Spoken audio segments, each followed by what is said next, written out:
This is the Zac Anesbury Show. Welcome. On today's podcast clip, we have Professor Billy Sung from Curtin University, Perth, Australia. With your PhD, was it like a traditional kind of thesis, or did you go down like a publication by thesis route, or like, I'm just trying to figure out what you've done there. Yeah, so I actually did I guess what we currently call in most Australian universities, a hybrid PhD thesis. Mm-hmm. So it's kind of like by publication, but strictly speaking, most universities now call by publication when you have already published a paper. But a hybrid mode is a less stringent kind of one where you actually have a general introduction chapter and then possibly 2 to 3 papers or chapters that are written with the intention to submit to a journal. So they're written in journal format instead of chapter or thesis chapter format. So in each of these papers, they would have its own general introduction, lit review, hypothesis development, method, results, so on, discussion, so on and so forth. And so you have 3 of those chapters, and then at the end you have a kind of like a general discussion and conclusion. Some people opt in for a hybrid mode to also have a general methodology to kind of preempt what the methodology that they're using in. So I actually followed that because, to be honest, I still carry this attitude to date. And it was something that my supervisor or Eric has told me, look, when you're doing a PhD thesis, yes, if you write a traditional thesis, it's like 500 page, but who will read it, right? It will just sit in the library and you're the only one, and probably your parent will read the first 30 page, maybe your partner. Who read the acknowledgement. Yes, exactly. And so basically he said, why don't you just write as a hybrid? Because then you at least have 3 journal papers that are ready to submit at least at the end of your PhD. And so, and that's exactly the perception that I always, or at least what I tell my PhD student nowadays. So I always say, a traditional thesis, it's great, but a hybrid thesis allows you to be like fully immersed into that research process because you're really writing research articles. And some of the time, like my current PhD student who is finishing up in February, he actually has, 3 papers from a PhD published, and then 3 other papers in his PhD thesis that are not published. So it's kind of like a hybrid, like there is 3 papers that are published, 3 papers that are not, so on and so forth. Yeah, I think it's a brilliant strategy that you employ for yourself and then advocating for your students. So I did something a little bit similar to you, but for different reasons. So I have dyslexia. So in my head, the thought of writing 150, 200 pages of work and keeping all of that simultaneously in my brain was not possible. But I could write a paper, and I'd written about 8 or something by that point. So I'm like, all right, cool. I'm going to write 3 papers, submit it as a thesis, get my PhD. And it worked really well for me. And now I'm advocating that as well to some of my students for the same reason. Like they were finding writing a thesis, they don't have the same issues that I do, but they found it quite overwhelming. And so if they could focus on paragraph by paragraph, building a short introduction, short literature review, and writing a paper that was quality over quantity, much more manageable. And I think your other point there about you being job ready at the end of it is so much better, right? So you're going to walk out of your PhD potentially with 3. I think you just said your PhD student has 3 papers already published. You're going to get into that, you're going to make past the desk rejection when you apply for those level B lecturer positions or something like that. So yeah, I'd be thrilled if I was your PhD student at the moment, because you're setting them up, from what I can tell, for success. And that's just my hybrid, a humble opinion. So with while you're doing your honors and your PhD, I think one thing that I learned from what I've seen is you weren't just sitting back and solely focusing on just being a PhD student, right? From what I can tell, that's not how you kind of viewed yourself. You did a whole lot of other things. So you were a research assistant at the Queensland University of Technology. Yes. I'm not exactly quite sure what that involves, but I love that the fact that you just didn't focus all your time on one area. Did you want to provide us with some insights there? Yes, I think my LinkedIn profile and my CV will be a self-incriminating evidence of me not focusing too much on my PhD. My PhD supervisor might get me in trouble nowadays. Well, it obviously worked, so I'm not sure it can get you into trouble. So during my PhD, I actually held quite a few, I would say, casual job, and basically, I was actually looking at my PhD and I was going, okay, well, I'm making good progress. I really want teaching experience. So I was looking for teaching experience. And then I was also going, I wanted to do more research outside of my PhD. So I was also looking for RA or research assistant work. And so one of them was Queensland University of Technology. I actually did some work or more so literature review work on management.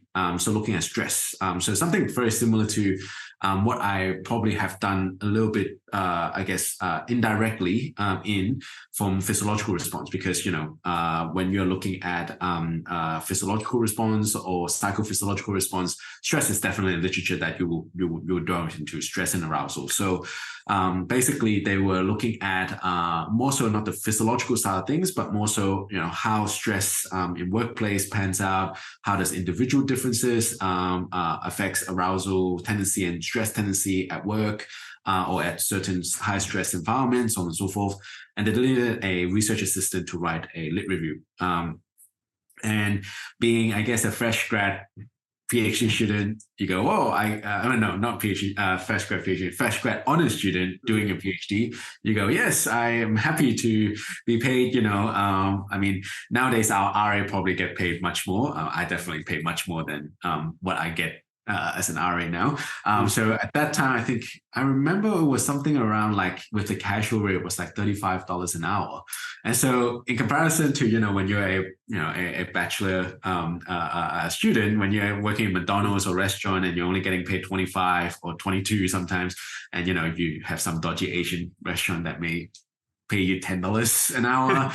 35 is quite a lot. So at that time, I pretty much didn't even consider. I just took the job. But it was probably the first RA experience for me, and that then opened me up to kind of a world of actually, it's interesting because when you're doing research, you tend to be very narrow-minded. Like you only focus on your discipline and your area, your topic, your literature.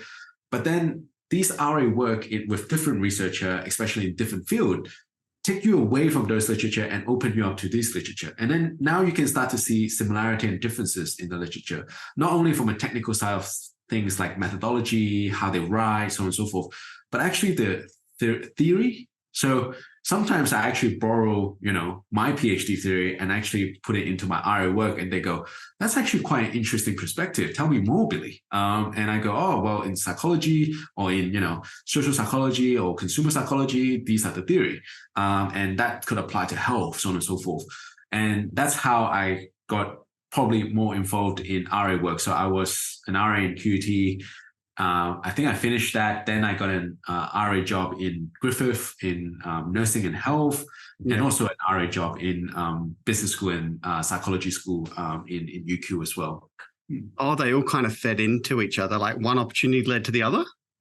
I would say yes. To be honest, it was actually the QT experience that opened it up, and then I applied for Griffith, and luckily enough, I got the job. I stayed there for the rest of my PhD. In fact, I stayed there 6 months after my PhD, helping them out. And then what happened was, while I was at Griffith, some other casual research assistant job came up in UQ, and I picked that up as well. And obviously, any PhD students, they will be given, teaching experience as well. So I took up some tutoring kind of experience as well in UQ. Yeah. So I did see some stuff around that, like sessional staff was kind of like your tutoring role, I'd imagine. How did that kind of work for you? Did you start with a certain course and then move around others, or were you like, or were you teaching marketing or were you teaching psychology? No, so I was actually teaching psychology. So as a psychology undergrad and then honors and then enrolled in a PhD in psychology, they generally, they were more open for me to teach psychology. So just like any tutors, or I would say 60-70% of the tutors, you always get the first year when you first tutor. Because why? Because they throw you to the deep end, right? The first year students are the students that, they just graduated from high school. It's large classes. They have a lot of questions, and also in some sense, it's kind of like, well, you're a PhD student, so you should be able to teach first year psychology. It's this general psychology, like what is emotion and what is behavioral theory, and and all this kind of thing. So I actually started off teaching first year psychology, but from the second semester started teaching, I actually taught cognitive psychology. I have taught actually quite a number of psychology unit, at that time, just like any PhD students, even here in Australia nowadays, we always look for work experience because of the salary. We only get, a small amount of stipend for our PhD scholarship. But basically, I took on quite a number of it. So I have done like statistics. So basically, every psychology students will actually do a statistical or research course at least once every year, if not once every semester. So I've taught, I think, the third year statistics, the second year statistics in psychology, first year psychology, as I said, behavioral psychology, cognitive psychology. And I think there probably are a few other units that I have probably helped out with, but I probably have forgotten. Yeah. Oh, that's really interesting. So you have when you were in that role, you had a very big breadth of what you're actually teaching. Like you taught a lot. I guess the easy thing to do would be, I'll just get scales of economy. I'll teach something. I'll absolutely nail it. And then I'll just keep chipping away at that because the money will be the same. Yes. And then, less bang for more buck, which is kind of good, or the same buck. But yeah, you had that sort of breadth approach. Was that a deliberate strategy, do you think? I would say, thinking back, it actually really benefited me, and it benefits my teaching, like my preparation skills, and also kind of the delivery and how I manage the teaching environment or the learning environment. It really helped me a lot because with different unit, you have different year group, and with different year group, you have to have different expectation, and they have different expectation, and they have different styles that will engage them, so on and so forth. So it was actually quite interesting. But you're right. At that time, it wasn't a strategy. It was just whatever unit I can grab onto, I grab onto it. But then you're right in the sense that actually towards my third or fourth year, second and third year, and also 3.5 years around, even when I finished my PhD, I was, I think, still teaching for one more semester before I went to my full-time academic job. So at those times, at least for the 1.5 years, I actually really focused on a research unit, a research and statistical psychology unit. I have no idea what the name is. It's definitely not statistics and research, but it is a statistical and research course. And I started focusing on it. And because I've taught that for, I think, 2 semesters, I'm probably actually, as casual tutors changes quite often. And I was actually the more senior tutor. And I was actually asked to be kind of the lead tutor. So basically the tutor that helps with other more junior tutors or tutors who have just started teaching this unit to kind of get used to it and kind of become a deputy unit coordinator. But obviously in university, we can't call ourselves unit coordinator or deputy unit coordinator because of actual legal purposes, actually. But it is kind of like a deputy role of a unit coordinator. And so I was managing tutorials. So became a lead tutor for that unit, really happy. I still remember who I taught for. I actually met her and when I visited UQ, I think about 4 months ago. It's actually quite interesting to see people how they have turned out after 5-6 years of not having seen them. Yeah. So I think you said the first course that you were tutoring was like a big undergraduate psychology course. I'm guessing hundreds of students, like you said, first semesters quite often, right? Fresh face out of high school. Was that like a core course, or it wasn't just psych-based students? Like you'd have people from other disciplines who were just like, I have to do this because it's part of my like accreditation, I guess, or my program? So it was the core psychology unit. So that's the intro to psychology kind of unit. So it's similar to the intro to marketing that we have. Yeah, that's what I'm trying to think. Is it alike? So it was, from my memory, I remember it was something around 800 to 900 students in total. Wow. The tutorials that I manage is normally 30 to 32 students. The maximum, I think, at that time, you could only allow 35. So the biggest group you will have would be 35. But yeah, so it will be intro to psychology unit where you kind of learn everything, like everyday psychology, you know, the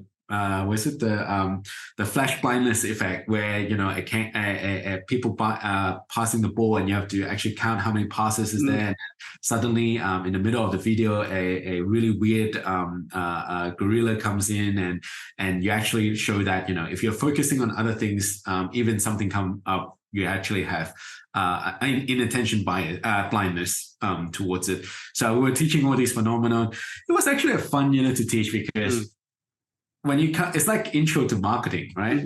When people go, oh, you know, these are the consumer behavior phenomenon, you know, these are the tricks that you can play on people. And we're doing all these type of cool tricks to engage them, like the inattention blindness. We also did the fake hand effect, where, you know, if you look at a fake hand being stroked and you're being stroked objectively on the same time, you actually take psychological ownership of the fake hand. And so if I hit the fake hand, you actually report or subjectively report some of pain. And you go, oh, that's interesting.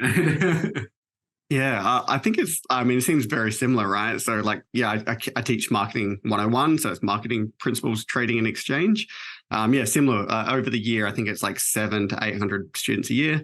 But I think one of the things I actually really like is, you know, you get the people who are enrolled in a marketing degree, but then you get people from sports and rec, you get people from psychology, people from podiatry.